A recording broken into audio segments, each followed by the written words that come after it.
Okay, so if we can go to the next slide, we'll start talking about the designing inclusive childcare spaces and universal design for learning.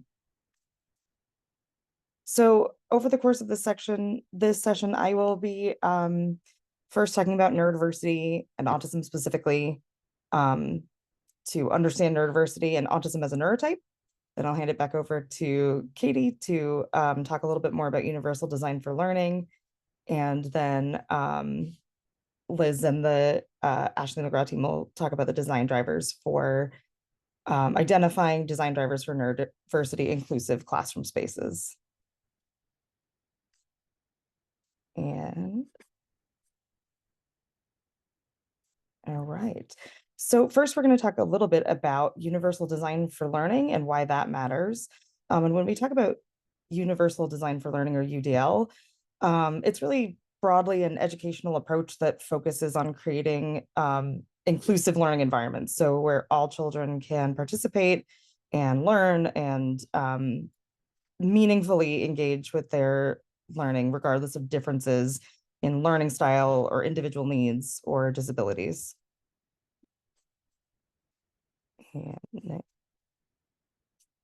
universal design for learning supports all learners. It reduces barriers to participation and really supports all learners. So what is inclusion? Yes, enhances inclusion. So first, well, then we'll talk about what inclusion is and what that refers to. So inclusion is something that's talked about a lot.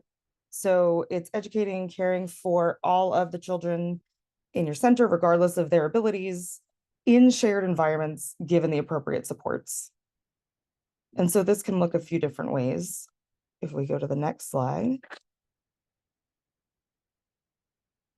we feel that real inclusion, inclusive classrooms or early childcare spaces ensure that the bodies and minds of all children can access education together. A good inclusive classroom is like a diverse garden, right? So some plants in a garden might need more fertilizer, you might need a garden stake or a trellis. Some need shade, some need full sun, but all of the plants in a garden are able to kind of thrive in that shared space, given what they need to grow. And the opposite of inclusion, right, is exclusion. So all students in the United States are entitled to free and appropriate public education. There are barriers for some students with disabilities that might prevent them from accessing formal schooling. And this can be especially true in the early childcare ages. And that would be exclusion if they're not able to participate due to their disability. Then things can look a little bit different. So you can have segregation, where the education of some students with disabilities or that are labeled as having disabilities are educated or cared for in a location that's completely separate from their non-labeled peers. These can be called self-contained rooms or sub-separate or a specialty school or childcare center. It's a segregated learning environment. And then integration is sort of an in-between between that segregation and inclusion classrooms, where a lot of programs kind of are that are working toward inclusive classrooms, where students with disabilities are educated in the same building or even in the same room as non-labeled peers. However, they are not really given the full amount of support that allows them to access the curriculum in those spaces or participate fully.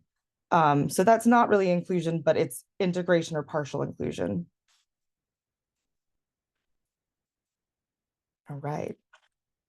There are a number of benefits to designing spaces to be inclusive in early childcare, particularly.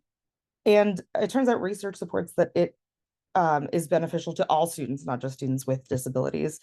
First, it fosters empathy and compassion. It enhances social and academic development, again, for all children. And it meets legal and ethical obligations that early childcare centers have. I'll talk about those briefly. So first of all, the Americans with Disabilities Act prohibits discrimination based on disability and requires accessibility and reasonable accommodations. So that is a federal law that supports this idea of inclusive education. And then the question is, what are those reasonable modifications that early child care spaces are obligated to meet? And it comes down to, would it substantially change the childcare program? So wheelchair access, toileting assistant, would this substantially change your child's care program if you would implement those? You can adjust classroom layouts and modifying policies and practices in your classroom to more fully support a broader range of students. We're seeing a lot of demand for that neuro-inclusivity because those students are coming to early childhood spaces with or without the label initially. So that's something to think about when you're designing your early child classroom, is that you will see these students.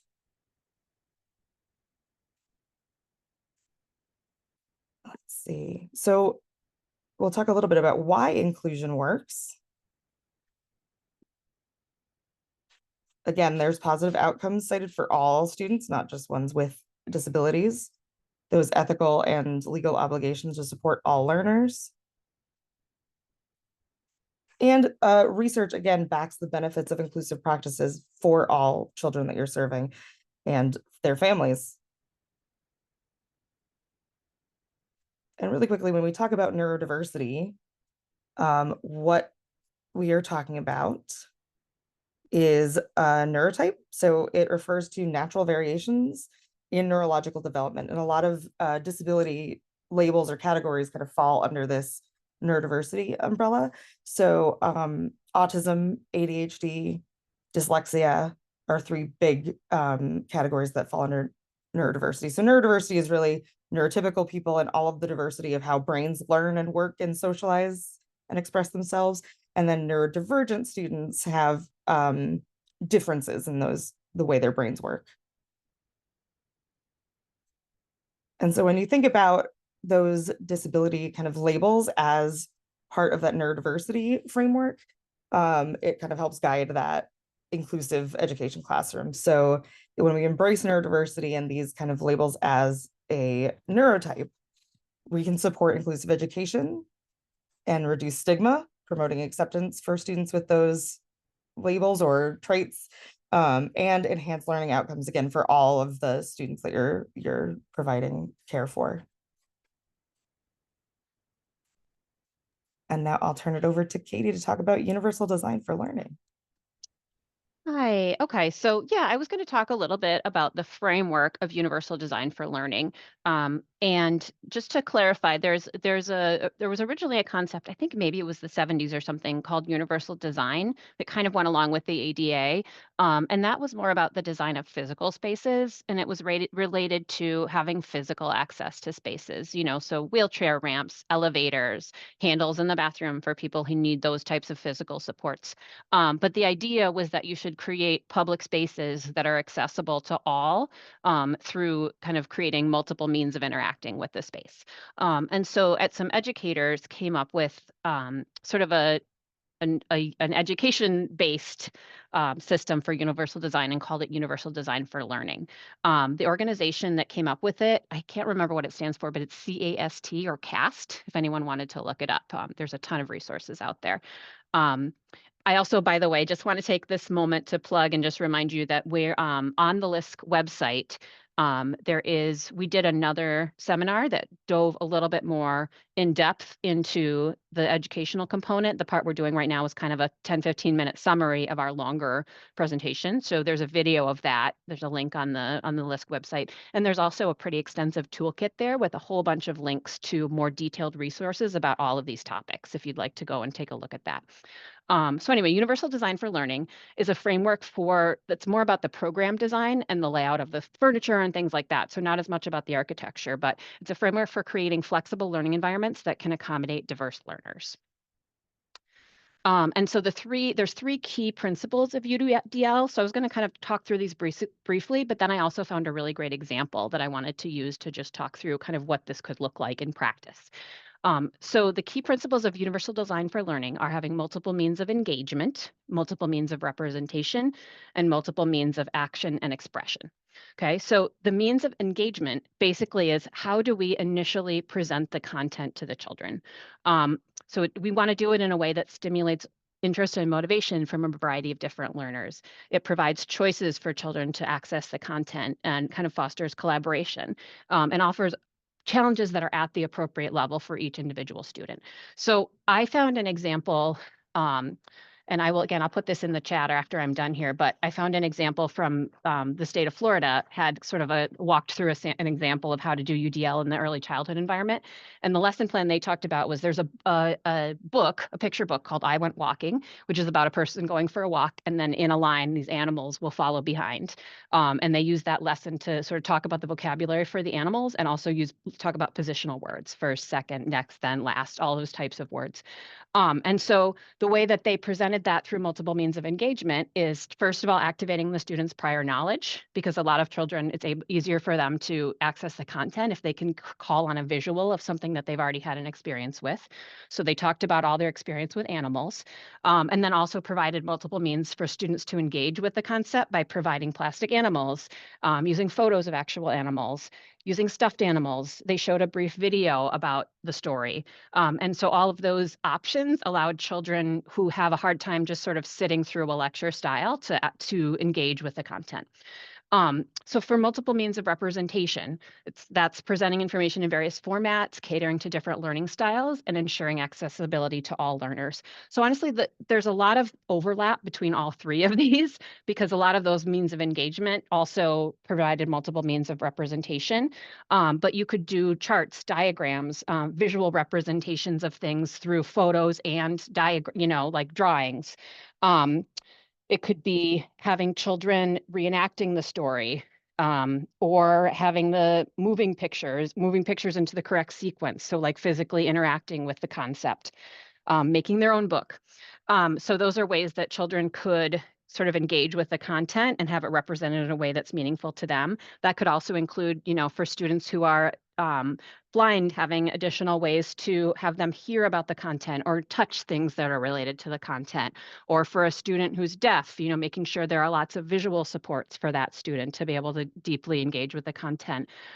For a child who is non-speaking, a lot of them have now access to something called an AAC device, which is a really key component of what we do here at Orchid Montessori. We have, I would say, about a third of our students are diagnosed with autism or some other developmental disability, and many of them communicate through the use of an AAC device, which is basically an iPad with touch screen pictures, so that they can communicate words that they can't verbalize. So having sort of an AAC version of some of the content can be really helpful for kiddos. And then for the multiple means of action and expression, that's basically like looking at allowing children to demonstrate their knowledge in different ways. So different ways to express, demonstrate knowledge, and communicate about the content so that they can build on it for the next lesson. So for example, I'm just going to tell you a little story actually about my child, who he's not speaking, but so often he will get zeros on assessments, which is very frustrating for me as a mom.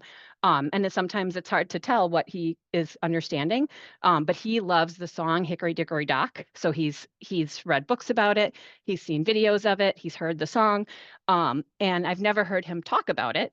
But one day I went home after school and he took a bunch of stuffed animals and he found a little alarm clock at our house, and he took the animals and he walked them up to the top, and he would wait, and I could tell he was waiting 1 or 2 or 3 counts, and then he would have them walk back down. So that's him demonstrating that he has an understanding of the content.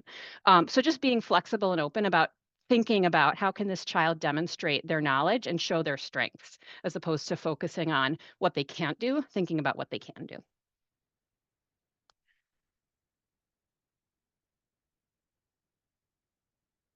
So the goals of UDL, you could just go ahead and put all of those up right away. It's to support learner agency, to foster purposeful and authentic learning. So as opposed to memorization, really a deeper understanding through multiple means of engaging with the content. As we know, a lot of our learners benefit from kinesthetic, movement to reinforce their learning, and then promoting strategic and action-oriented education.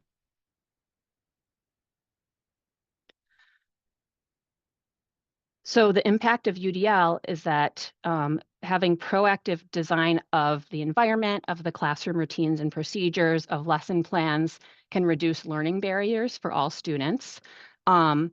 it can benefit everyone, especially neurodivergent learners, and also, again, aligns with ADA compliance. And again, just as a little example of what we're doing in our program, we have really a mix of students who are, neurotypical and neurodivergent, different learning types. And it's been so beautiful to see how some of our neurotypical learners really have benefited from that environment because they're learning empathy, they're learning compassion, they're learning about how to approach a friend in a different way if something is not working. Sometimes they're able to deepen their understanding of content by representing it to a friend. And then also a lot of times neurodivergent students there might be some particular area of skill that they're very strong in. So my child is actually very neat and organized. And so his little sister, who's neurotypical, is a big old mess. She throws everything everywhere. And he will go behind her and sort of neatly straighten everything up. So it allows every child to sort of see that everyone has strengths and challenges and to benefit from learning from each other's strengths.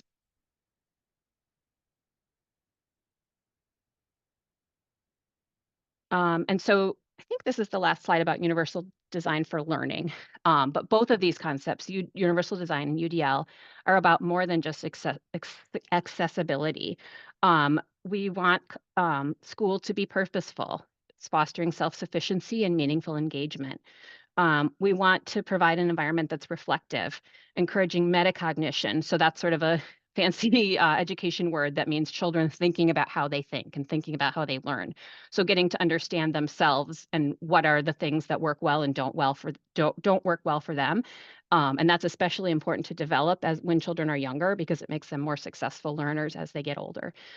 Teaching them to be resourceful, leveraging their strengths, such as cultural and linguistic diversity, and viewing those things as strengths rather than challenges.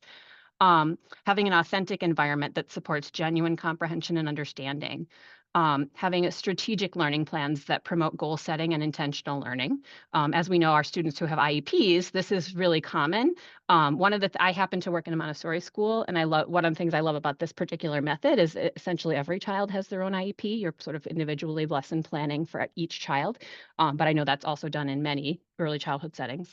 And then having action oriented, which is encouraging self-directed and collaborative action toward those learning goals. So giving some of the children agency over acting to reach their learning goals. And so I think the next part is we are going to hand this over to Liz Hall from Ashley McGraw Architects, who has been such an amazing resource for us in thinking about how to design our program here at Orchid.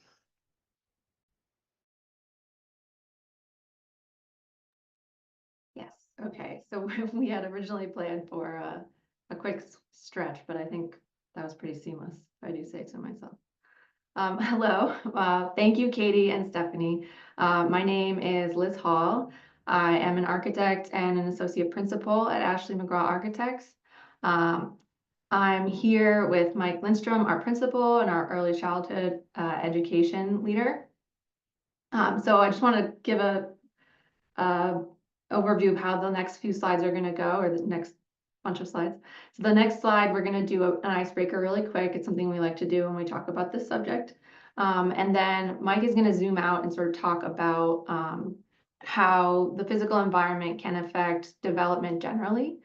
And then I'll zoom in and talk about our work with Orchid as sort of like a case study, and we'll look at how the environment has a very strong impact on neurodivergent kids. And we'll look at this hypothetical preschool classroom that we designed with them, and some images and some approaches to neuro-inclusive design. So for this icebreaker, if you want to put your answers into the chat, I'll look at those afterwards, and Mike and I will answer the question first. But basically, I want you to think about the best working environment that you can think of for yourself. So imagine you have a task that you have to do. Maybe you don't really want to do it. It's kind of takes a lot of focus. Where would you position yourself? What does it feel like in there? How does it make you feel? And what about it in particular helps you focus?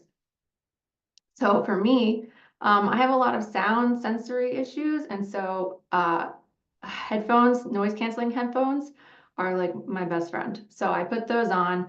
If I have anything to do with like writing out words, I will put on music without words because I'll just end up typing the lyrics to the song.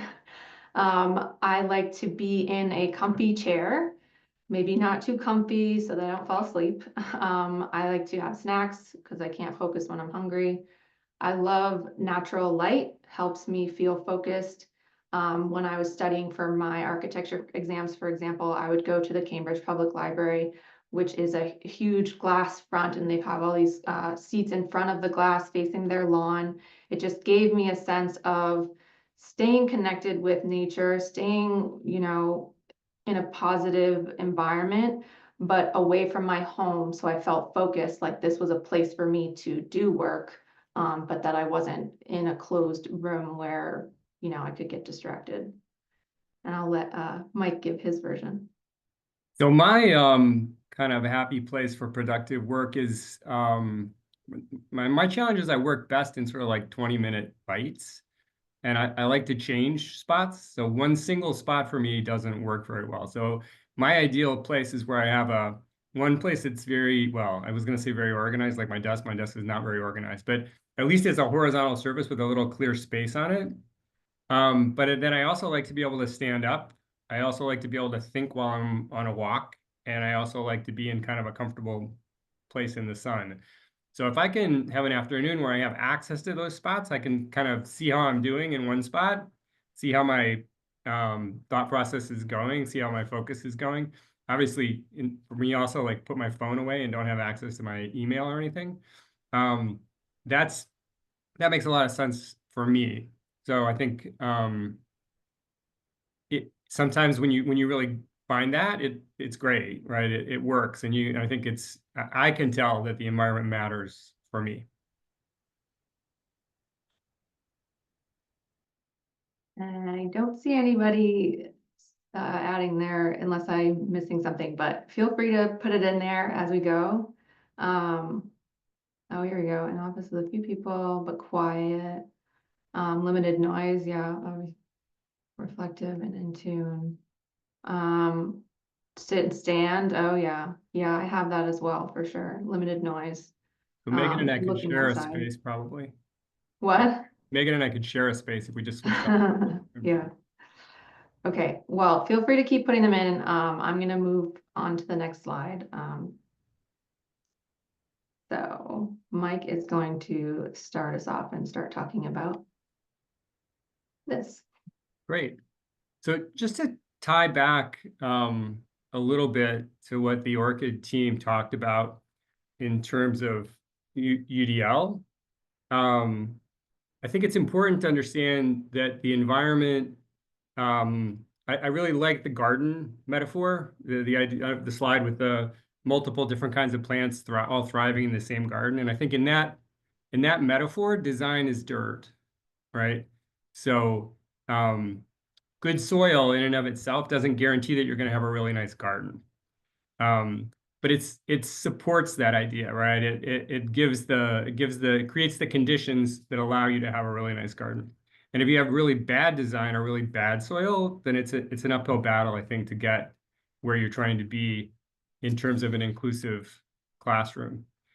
I also think that in terms of UDL and the multiple means of engagement, representation, and expression, from the design standpoint, and I believe also from the designing for younger children standpoint for early education, the multiple means of engagement is the most important. One of the things about UDL is it was developed for a wide range of age learners. So it does tend to function a little bit on content. I mean, to focus a little bit on content and a little bit on transmitting knowledge. And we know that early learners are very influenced by their experience, with other children, with their teachers, but also with the environment that surrounds them. So we also know that the environment, as we saw in our little icebreaker, is important for all of us. So we've created a framework to sort of think about how the connection to the environment works. And we've broken it down into 3 categories: affordance and affectance, direct sensory experience, and agency and control. And I'll go through each of those and explain a little bit about what I mean.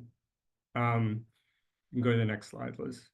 So affordance is a term that many of you will have heard before, and it just simply means, what does the space allow me to do? And sometimes that's a question of infrastructure.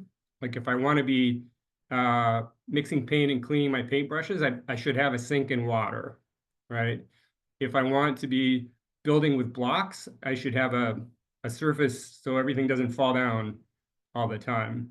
If I want to be able to do quiet reflection, I need a place that's acoustically, isolated and where I feel protected. The next slide, affectance is a term you probably won't have heard before. It's one we kind of made up. And it just basically means, how does the space make me feel? So I think, this image, you can imagine kind of the sound of running, flowing water, a sunny space, nature, surrounded by nature. That's going to make me feel one way. If I'm in a crowded subway with a lot of people I don't know and trying to carry too many things, that's going to make me feel another way, right? So what does the space allow me to do? Affordance. How does it make me feel? Affectance. The next category is direct sensory input. And this is very important, especially for young children. And as I go through these, you'll probably hear me say, all, but especially a lot. So this is important for all people, but especially for young children, and especially for neurodiverse, for a neurodiverse classroom and for neurodivergent children, because there's a lot of, and it's different for every child, it's different for every classroom, but there's a lot of potential for extra sensitivity around the senses. So we want to be very conscious as we're designing those. And then direct sensory input, we've broken down again into the sensory scapes of the typical senses that you think about, our internal senses, and then what we've called the macro scale, which is just putting those all together in a space that works and functions. So the sensory scapes, our normal senses, involve things like the wind blowing through your hair. So for a 3-year-old, you could try to explain using words or pictures or something what it feels like to have the wind blowing through your hair. But you're really not going to get it until you feel the wind blowing through your hair. And once you get it, you got it, right? So I think that's what we mean by learning through direct sensory experience. And as we're designing environments, go on to the next slide, Liz. Thank you. So we can kind of curate those experiences so that children are able to get a wide variety of experiences, but presented in a way that's appropriate for the child, the group of children, the time of day, the activity that's happening, and in an appropriate dose, so that it's a learning experience and not a disruptive experience. These are just some examples of different ways of introducing light into the space. Some of it natural, some of it artificial, some of it involving color, some of it light and shadow, some of it things like the light table, where you're able to see the light sort of reveals things to you. So I think the idea that this sensory scape idea comes from the idea that when you're creating a landscape, you're using a bunch of different elements to create an overall effect. So the same is true in a space, such as a classroom, with the different sensory elements. So if you're paying attention to the lightscape, that's important. When I was a young designer, lighting was designed exclusively or almost exclusively from a quantitative standpoint. The question that was asked was, how much light do I need? And it was almost always, how much light do I need on my desk to be able to read what I'm writing or read my book? And the question we ask now is much more qualitative. What kind of light do I need, and how do I control it? Next. The same is true for my sense of touch, right? Once again, some children are extraordinarily sensitive. And so what we want to do is we want to provide a wide variety of sensory opportunities, but we don't want to force anybody into exposure or experiences. And we want to do it in such a way that it's not overwhelming. This can be particularly challenging when we're building things in our kind of contemporary American construction economy.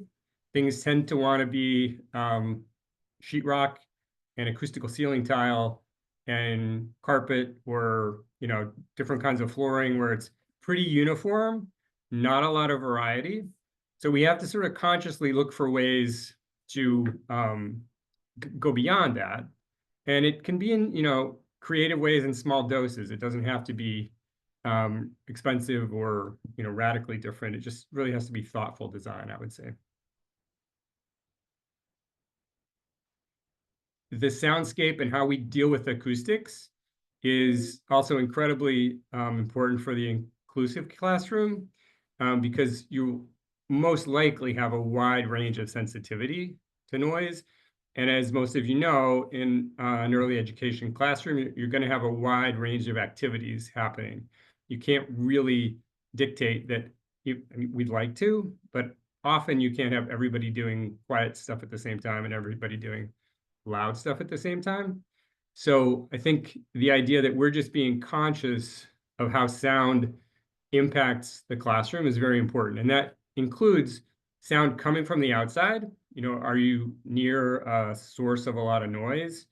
And this goes from all the way from selecting a site for your school to selecting the windows that you put into the school. And then if you have an existing classroom that has acoustical challenges, to coming back and trying to make modifications that make the classroom more manageable, quieter in terms of sound. But we don't want to see sound as a bad thing either, because it is something that children learn from as well. So it's really, like everything else, it's sort of curating the soundscape that's important. Taste is also important. Something that there's a lot of opportunities to think about outside. At Ashley McGraw, we design buildings and interiors, but also landscapes and playscapes. So we're big proponents of nature and plants as a way, almost as a foolproof way, honestly, as long as you avoid poisonous things, to increase the sensory diversity and sensory richness with very little risk of overwhelming, because nature does a really good job. Rarely do you see like an overwhelming scary tree, I guess maybe in movies, but the leaves just tend to go in the right place, right? And the same is true for most plants. And so finding opportunities in the natural world to augment all of the senses, including some that are tricky. We don't design a lot of buildings that you're supposed to taste, right? But we do think about spaces for cooking and for cooking projects, and just flexible countertops and spaces for lots of different activities for teachers and children. The aromascape as well, and obviously there are a whole range of different odors, some of which need to be managed because they're can be not that pleasant and disruptive or toxic. Others which are appealing and are related, to activities. I know that for a lot of people, their memories of childhood, some of their strongest memories of childhood, are evoked or triggered by smells and by taste and by food. So we are, in the many hours that children are spending in the classrooms that we're designing and managing and curating, we're also creating memories. These are the childhoods that these children have. So it's important to think about all of these different sensory inputs. Color as well. When we think about color, we don't really have a formula like this is good, this is bad. We try to think about color as something that is very nuanced. I think children learning about color goes beyond learning about the primary colors. It goes to the idea that there's not one orange. There's so many different oranges and so many different yellows, and color is different when it's a translucent object with light coming through it than it is when it's a liquid, than it is when it's a solid object. So just lots of experience with color, but once again, in a way that's not overwhelming. And just very, if we can be thoughtful and mindful as we introduce color into the overall sensory scape, that's what we're shooting for. And finally, spatial variety. So this is one that you don't think of as necessarily one of your 5 senses. But we find it to be incredibly important in environments for young children, both in terms of affectance and affordance. So the more types of spaces you have, the more activities you can support.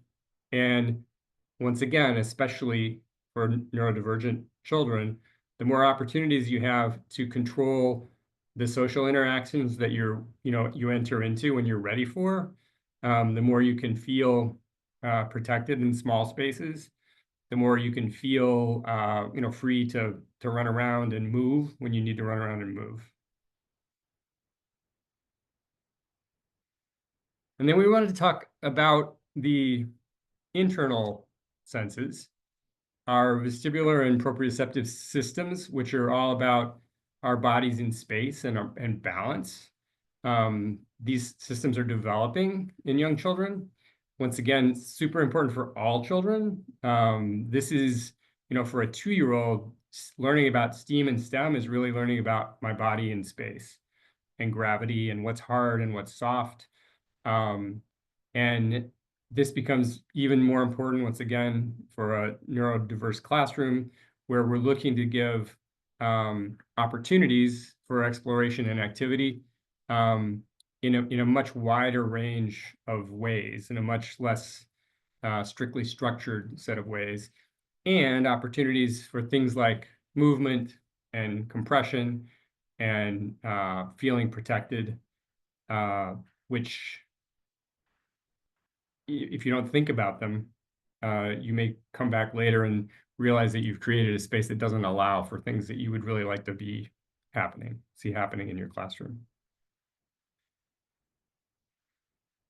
Interoception, which is just the internal feelings that I have in my body, everything from being hungry to having to go to the bathroom to having my heart race to feeling tense to feeling relaxed, is a thing that is also impacted by the environment.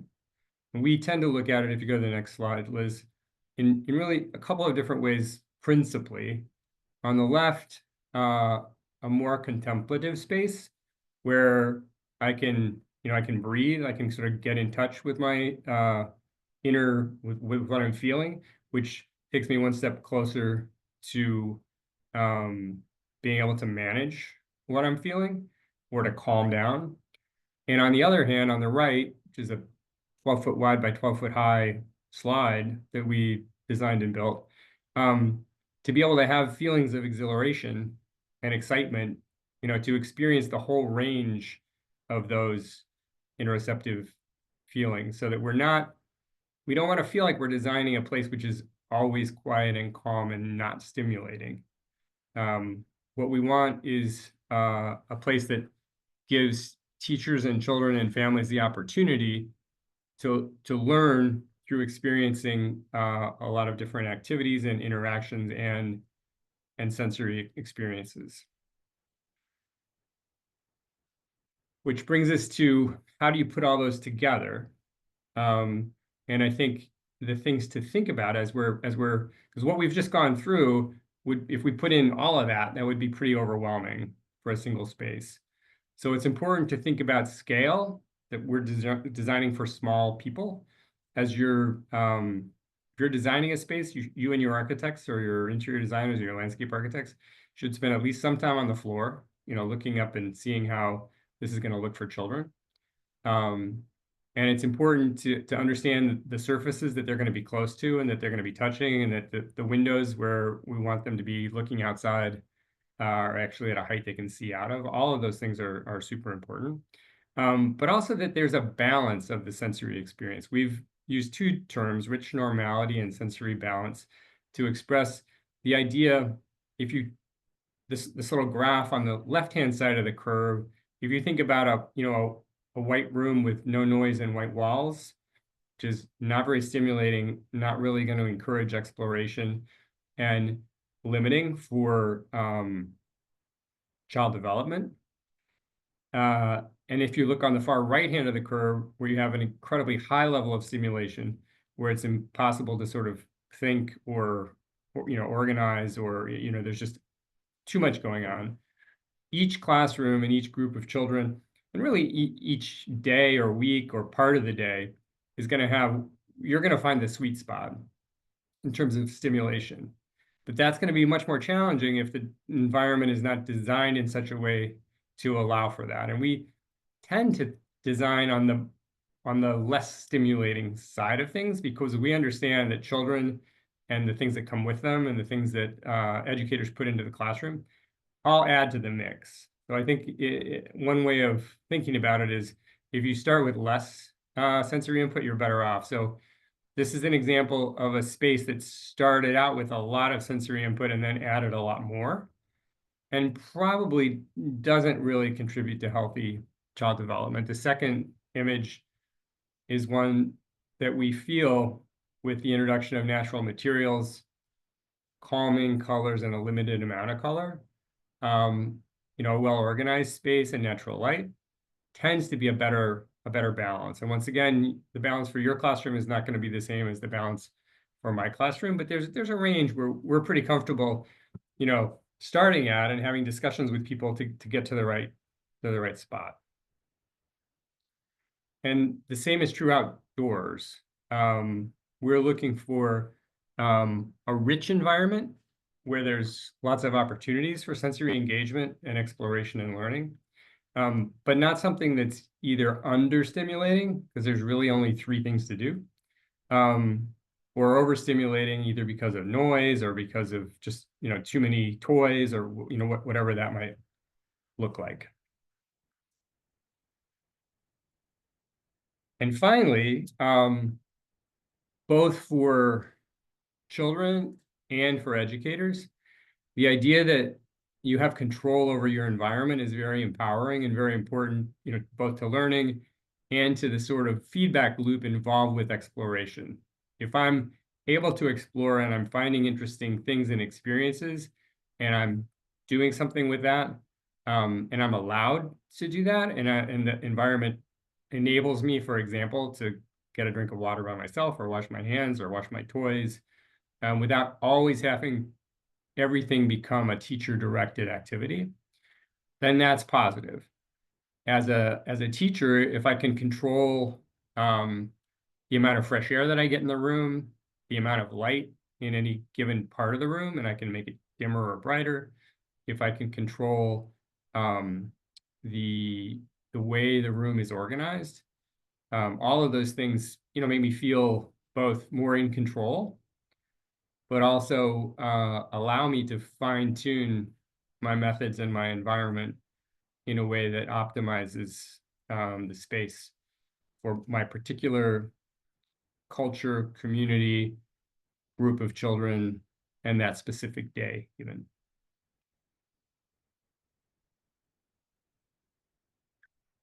And finally, because I think this is the last slide, Liz,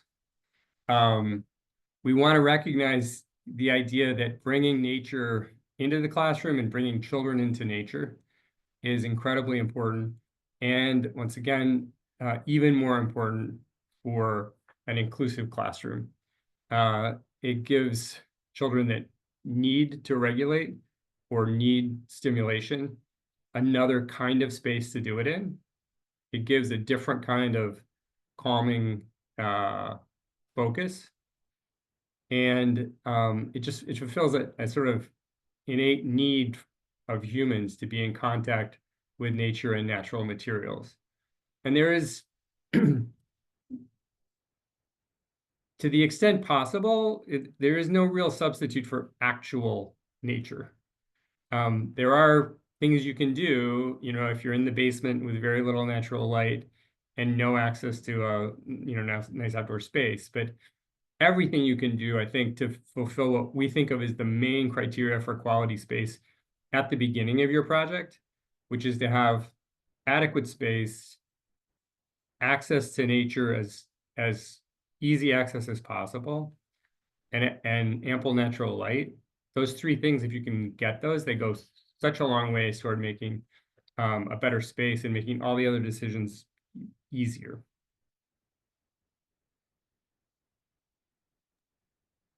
Okay, so thanks, Mike. Now I'm gonna zoom in, like I mentioned, into our work with ORCID. I'm gonna look at it sort of like a case study. So the way that we worked with ORCID, and honestly, the way that we work with most people in design, is we break it down into sort of 3 steps. We start by having a discussion. I think Erin mentioned earlier that we spent a day at ORCID's facility, and we really just got into the weeds. We talked about, what kind of things they're doing to make it work. That we talked about what maybe in a typical classroom elsewhere would not work. We got into the reasons. We talked about all these things. We made a big list. And then the second step is that we then break those out into categories, which we call design drivers. It's just kind of a fancy word for category, but like if someone gives me a specific problem and then I see several other of those problems lumped into a category like acoustics, for example, then I might be able to come up with some solutions that are even beyond those individual needs or challenges that were discussed during the meeting. And then from those categories, we have implementation strategies, again, just a fancy word for design ideas or things to do in your classroom. So the way that the next series of slides are going to be organized are by the design drivers. I could give you an hour-long lecture on the actual discussion that we had, but I'm going to skip ahead to the categories. There are 6: executive function, social and emotional regulation, sensory considerations, autonomy, safety, and connection with nature. And you'll notice that some of those overlaps, pretty strongly with what Mike just talked about. So not too different from what you would expect elsewhere, but maybe your implementation strategy and the actual challenge will be slightly different with a neurodivergent child. So you're going to see this picture a few times. It's a floor plan of like a hypothetical classroom that we created with ORCID. And you'll see in blue is the actual classroom proper. Red is an accessory space for therapy and assessments. Orange is a sensory retreat. But I'm going to mostly talk about the classroom itself and what's inside there. And then we'll have another diagram that talks about outside. And I'll have images to go along with some of these slides. So first, like I mentioned, we're going to organize this by design drivers. So executive function. This is one that I just want to briefly talk about. Executive function is it's like a set of cognitive skills that includes stuff like working memory, time management, task initiation, organization, flexible thinking, stuff that sort of helps you move through your day and stay organized. But within that, there are a few things that we touched on when we spoke with ORCID. And so the first one is transitions and thresholds. An example of this in this floor plan and in a day-to-day is imagine, your kid coming to school and saying, goodbye to their parent. And that moment of departure from saying goodbye to transitioning into the classroom can be particularly difficult for a neurodivergent kid. So if you imagine like along where my laser is like the corridor outside the classroom. And in this scenario, the protocol is that the parent takes them directly to the classroom. So it would be better than instead of having the hustle and bustle of the corridor all around you, people queuing up to get into the classroom. If there's, some difficulty there, just a simple gesture, if you're designing, from scratch, but you can maybe create this with furniture, a little bit of a pullover zone, right outside the classroom, just like a moment to take stock in that transition. When the child is regulated, then they can move on. Maybe you can incorporate, you'll see right here, it says aquarium, that's actually facing in the classroom, but also maybe it's facing outside the classroom so that that transition zone is a little bit more stimulating or calming. Sequential circulation is the next sort of category within executive function. Inside the classroom, you might organize the spaces or the zones of activity based on like a typical routine of the day. Routine's pretty important for particularly autistic kids. Like if there's a logical progression from one zone to the next throughout the day, then it makes logical sense physically to locate those in a way that's like physically moving from one to the next if they're adjacent to each other. Then another thing to think about is trying not to over clutter the room for those reasons. So you're trying to keep this sequential circulation going, but you don't want things to be so dense and full of furniture and toys and everything that sequence isn't like a visible thing to the child. So one way to get there is to stagger maybe recess and group activities, so that say this is a classroom of 16 kids, you have group activity tables here for 8. So maybe, you know, you stagger those group activities so that it's a little less dense inside and aids that. Then planning and organization, it's sort of intertwined with what I just talked about, but clearly defining those zones. But one big thing that we have in this overall classroom that I might touch on a few times in a row is a breaking up into 2 separate major zones, macro zones, I guess. Work, you see it on the side, it says work and sensory. Sensory could also be play, but basically creating these 2 larger zones that have distinct types of activities happening in them, so that you sort of limit the distraction and you sort of categorize, like you set it up so that it's clear what happens in this zone, and you, like I said, limit distractions from one side to the other.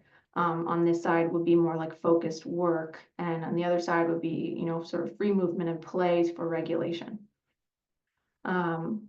Then between those 2 things, we have, looks like a really deep wall, which that's kind of what it is in plan, but it can be anything. It can be bookshelves, it could be just some kind of visual separation. Obviously, we know we can't, you know, bring this all the way across. We need to allow for visual supervision, but maybe something that is enough of a visual barrier that, again, sort of separates those 2 zones and creates a distinct visual separation to avoid distraction.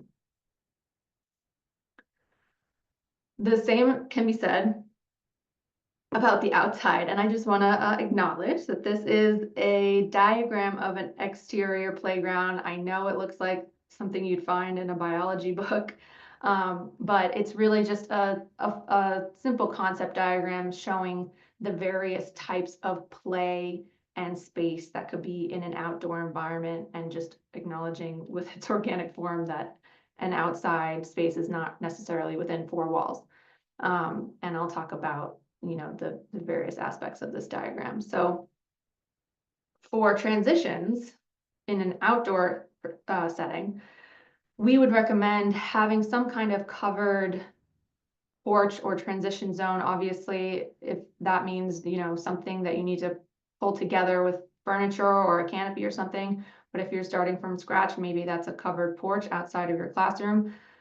The transition between outside to in and from outside, from in to out, from inside to outside and back in, those transition moments are, you know, similar to what we were just talking about with the parent drop-off situation. So, you know, navigating that transition would be made a little bit easier if you had a designated zone for that moment. Then you'll see these arrows on the outside of the diagram.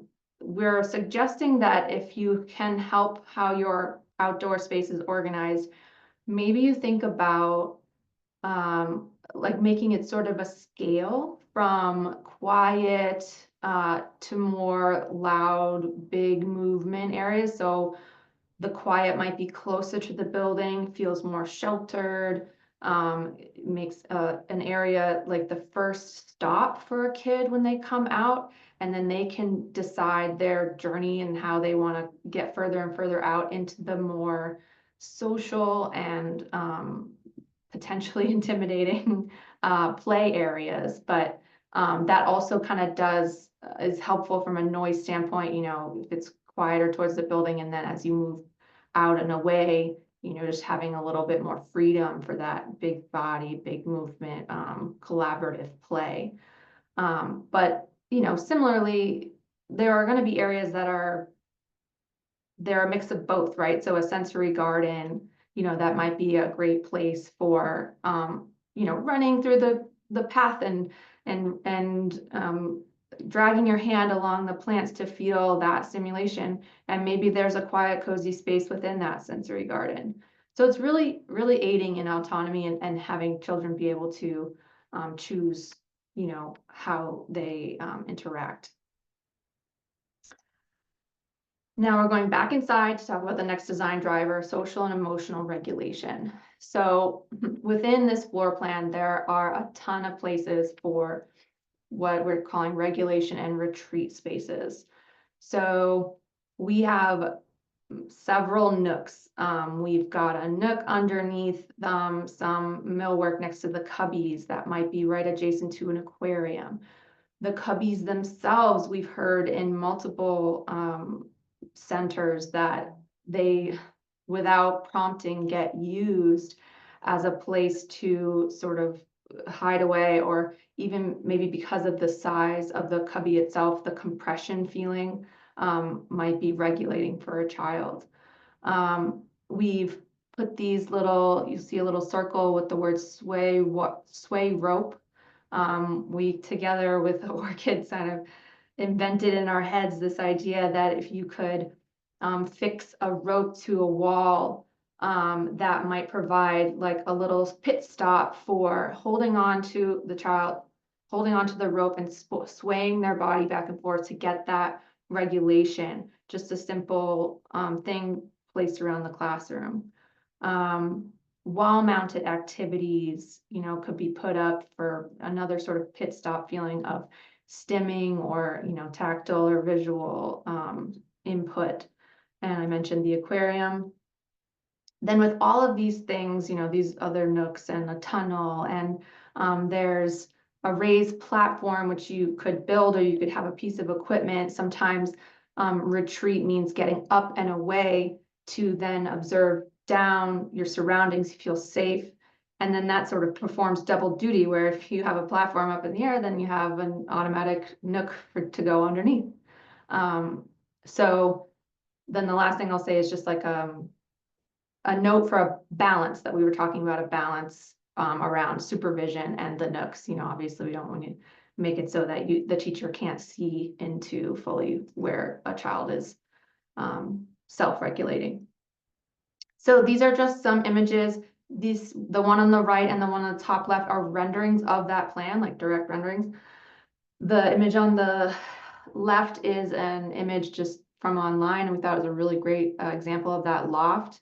And it has good, nice natural materials, but it's got beautiful natural light, and it really illustrates that sort of under, above type of moment. And then this is a view of maybe that nook inside the cubbies, where the cubbies come together, and then maybe on the other side of a glass window is an aquarium or something. And then again, this is just a rendering of that plan. These are the nooks in the wall that separates it's cut off. There is an opening over here, but the nooks inside, you can get playful with their shapes and all stuff like that. So outside for social and emotional regulation, that sort of, I'm going to actually skip over this plan just to look at some of these images that we have. So when you go to create places that are regulating for regulation and retreat, sometimes it's not even something that's fully enclosed, you know, just like the shape of being like up and on this platform and within this structured tent types shape will make a child feel like they're in their own zone.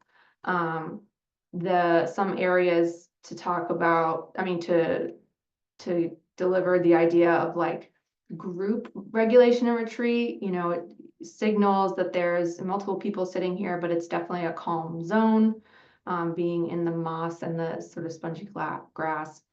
Mike talked a little bit about, you know, engaging with smells and aromas, and that can be really regulating as you walk through maybe a sensory garden, and maybe you take a moment of pause underneath some sort of structure, to take a moment for themselves. Or that structure can be a designated like barrier between two zones. So maybe on one side of the arch is a louder zone, and you travel through or run through to the other play area. There's a lot you can do to create that diagram that we showed earlier. Moving on to design driver sensory considerations and safety. So acoustics are huge. I love this image. Actually, I just want to say there are a bunch of like baseline things that you want to think about when you're talking about a classroom, stuff that's not necessarily seen, stuff that's not necessarily an add-on. That can be a lot of the classrooms that we create. They ask us to have a shared bathroom. And while that's good from a cost perspective and saving money on toilets, you are creating a full and open barrier to the next classroom next to you and letting a lot of sound through. The bathrooms themselves, the fixtures, the toilets. One, you know, anecdote, you know, we talked about with Orchid is that their particular, in their old location, the toilets were so loud when they flushed, and it was a huge disturbance. And so things like that, or the HVAC noise, or like Mike said earlier, if you are starting from scratch and you can pick where your building goes, maybe you don't pick the one that's next to the highway. If you can help it, obviously. And if you can't help any of those things, then there are certain things you can add in, your materials wise and accessories wise. So this image I liked. This product is made of felt. And they, in this classroom setting, they made sort of a curtain, you know, sound is going to move through if it's not a fully closed partition, but hanging stuff like this, or even this light fixture is made of felt. In the background is another light fixture made of felt. You know, if you add carpets on the ground, acoustic ceiling tiles, it's gonna make a huge difference in absorbing echoing, bouncing sound around than if you have like a hard floor like this, you have a hard ceiling, you have hard walls, and that just allows sound to just bounce, and it's called reverberation, and it just causes so much more busy chaos noise. So then light, Mike talked a little about this earlier, but like the two big things to just remember are natural light, as much as you can get, especially if you have, you know, kind of overhead lighting that you can't help. If you have a lot of natural light, maybe you can turn those lights off and, you know, then supplement with maybe some plug-in lamps or something during the winter. Then that level of flexibility is the second item. So having flexibility within your lights, you're starting from scratch, you want to ask for dimmers, you want to ask for various zones within your classroom, so not all the lights turn on at the same time. You have a few switches or a few settings that maybe, you know, this zone over there is turned on during nap time, so it's just, you know, one small light, and then during more, you know, loud and active activities, you've got all of the overhead lights on. And if you are not starting from scratch, then maybe you can curate that with some plug-in fixtures and string lights or anything that you can bring into the classroom to sort of create your own lightscape. Equipment to help with sensory regulation. This was the best image I could find to approximate our little rope invention. But ideally it would be, you know, fixed to a wall and not on a doorknob that could open. But then you also want to have, you know, a certain amount of soft play, just equipment that will help the kids regulate in those moments where they're choosing to regulate themselves. Just whatever you can find that will help them do that in the space would be a tremendous add to your classroom. Something else to think about is, bringing sensory input. Maybe that's plants and materials, like I talked about the wall panels earlier, just bringing those into your space to potentially engage with stimming or just any kind of sensory input. Then the safety aspect of this, durability. There are a lot of neurodivergent students who might engage in activities like climbing on stuff or running and crashing into something. These are a form of regulation. They're trying to feel regulated in their body, and that is one way that they're trying to do it. And so if you provide soft landing spots for those crashes, or when you're choosing materials for your classrooms, or adding on materials, maybe you find some sort of wall protection that's sort of built in and not necessarily visible. It doesn't look like a padded wall. I mean, though that would be great at some points. But like guards on the corners of your walls, just really trying to set up your room to have more longevity and have that durability for a little bit more wear and tear. Supporting autonomy is the next design driver. And so you really want your classroom to be like child-led. And so from a space standpoint, that means like, I love this image. I know that it's blurry, but I couldn't find a good one. I love it though, that they're showing that not every child will sit quietly with 2 feet in front of them. That is not necessarily the way that someone feels focused. They might not necessarily feel focused laying upside down, but maybe, they sit kind of, I personally will sit very funny in my chair. I'll bring my legs up and do kind of a pretzel situation. That's just a way to feel regulated. And when you're regulated, you're able to focus. And so when you're choosing your furniture, or you're choosing, things within the classroom, you might be able to accommodate that flexibility in how someone wants to choose how they work. Then second to last, supporting autonomy. Katie mentioned earlier AAC devices. So if, in the ORCID classroom, they have a lot of things that are labeled. This is a really, sort of simple example of a label on a chair, but it could be labels of actions, movements, adverbs. And if you have those labels, maybe you could take the extra step of trying to align those with the images and the words that are in a non-speaking child's AAC device. And so just that one little extra tweak of like making that all connected so that it feels all integrated. And then this rendering on the right is kind of a specific to ORCID, but it demonstrated a really interesting concept. So in ORCID's classroom, they use iPads to watch video lessons. And one thing about neurodivergent people is that it's really hard sometimes to focus if you feel like somebody's watching you. If you feel like you're being perceived, it just makes you so uncomfortable. But a teacher has to watch, has to keep track of their progress. And so we try to find a balance from a spatial perspective that the child might sit and watch their video, but the angled way that it's set up potentially could allow the teacher to see in, but the child to not necessarily feel perceived. Very subtle. Then lastly, outdoor access, we talked about that, just how important it is. I already mentioned having the covered space. We would also always strongly recommend a door directly from the classroom to the exterior playground. Then in your playground, it would be great if you could have more natural materials. You can have a mix of equipment and stuff, but ideally you would be able to really experience nature when you go out into the playground. And we can simulate, at least we have in the past, we're able to simulate natural environments with plenty of safety features involved. And if you can, we're in New England, so you can't be outside all the time. And so, or at least I'm in New England. But if you can bring some of the outdoors inside, that would be great.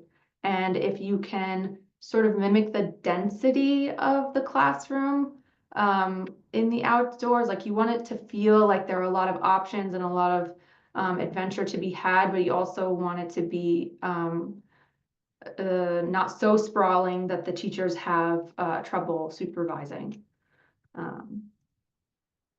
And then the last slide, I'll just mention a few support spaces and other considerations. So I mentioned in the floor plan, you saw a red square called therapy that can also, it's just basically a little office. And it could also be set up for assessments. And consider having those and these other spaces close to the classroom. A sensory room or a sensory gross motor room.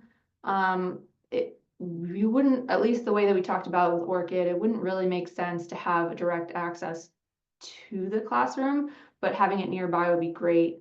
But the most important to think about for all these things, like, is you don't want this to be a room, like a sensory room that kids get sent to, you know, away from the classroom. You really want to try to meet most sensory needs in the classroom. Obviously, we know, you know, extreme dysregulation might occur, and separation is the best way to re-regulate. That room would be a great place to take that moment. But, you know, overall, it should be more like an accessory and not really a place of othering. Okay, so now we're on to the Q&A portion. I think we're going to stop recording and then I'll stop sharing my screen.